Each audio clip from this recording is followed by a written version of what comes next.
मी प्रथम आभार मानतो की परभणी जिल्ह्यामध्ये महायुतीमध्ये 3 आमदार भरघोस मताने निवडून दिले, त्यांच्यासाठी पहिल्यांदा आभार मानतो।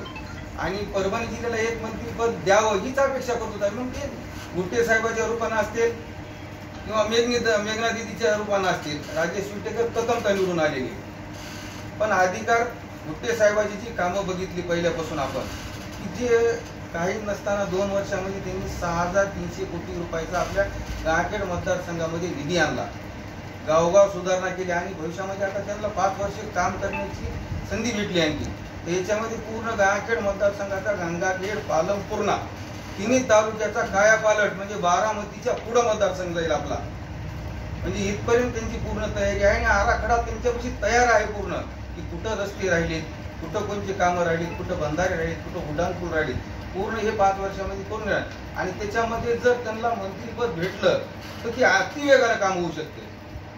त्याच्यासाठी आम्हाला अपेक्षा आहे की गावखेड आणि आपण गावखेडचे रहिवासी असल्यामुळे आपण गावखेडची अपेक्षा करणार, गावखेडला मंत्रीपद यावं याची मागणी आम्ही पत्राद्वारे, फोनद्वारे सगळं पदाधिकारी पाठवलं आणि वैयक्तिक आम्ही जाऊन भेटू त्यांना।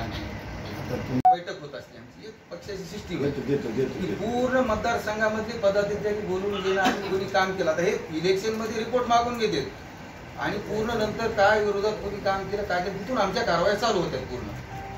आणि दुसरी गोष्ट, इलेक्शन मध्ये बऱ्याच काही विरोधकांनी पक्ष भाजपा गुट्टे साहेबांनी संपवला किंवा इतर कोणी संपवला, भाजपा राहिला नाही, भाजपा जिथल्या तिथंच आहे, भाजपचा मतदार जिथल्या तिथंच आहे, भाजपचा कार्यकर्ता तिथल्या तिथंच आहे।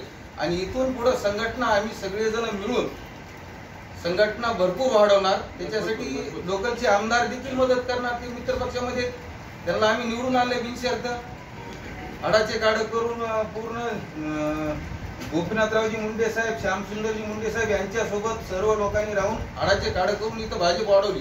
ते माणसं सोबत आहेत पूर्ण, ते माणसं संघटना सोडणार नाही, ती 100% भाजपा गावखेड मतदारसंघामध्ये आणखीन मजबूतीला आम्ही नेऊ। त्याच्यासाठी काय लागेल ते योगदान आम्ही, पवार साहेब असतील, विठ्ठल मामा बुधवारी असतील, सोनबा मामा असतील, रामभाऊ फड असतील, आमचे सर्व पदाधिकारी बसलेले, पूर्ण संघटना वाढीसाठी आम्ही इथून पुढे काम करणार आहे। तुम्हालाही माहिती आहे जिल्हा अध्यक्षानं काय भूमिका घेतली, तालुका अध्यक्षानं काय भूमिका घेतली, शहर अध्यक्षानं काय भूमिका घेतली। तुम्ही पक्षाचे पदाधिकारी आहेत, आम्हाला सगळं माहिती आहे, पण तुम्ही कोणाचे नाव घ्यायला का घाबरताय?